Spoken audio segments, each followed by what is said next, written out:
Well, good evening. This is what I would do to do this display. I would choose a shape.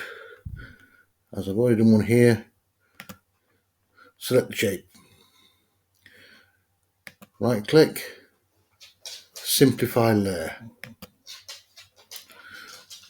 Then type the text, in this case it's London, and CTRL click on the T. That makes a selection. Turn it off. As you can see, the selection is there. The shape there is active. Just press delete, then it's gone. Change your opacity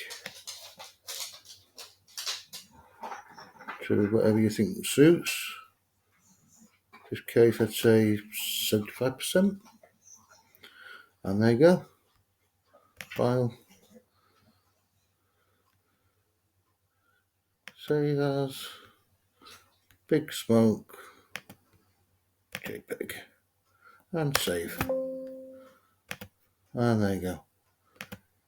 Simple as that. Over and done.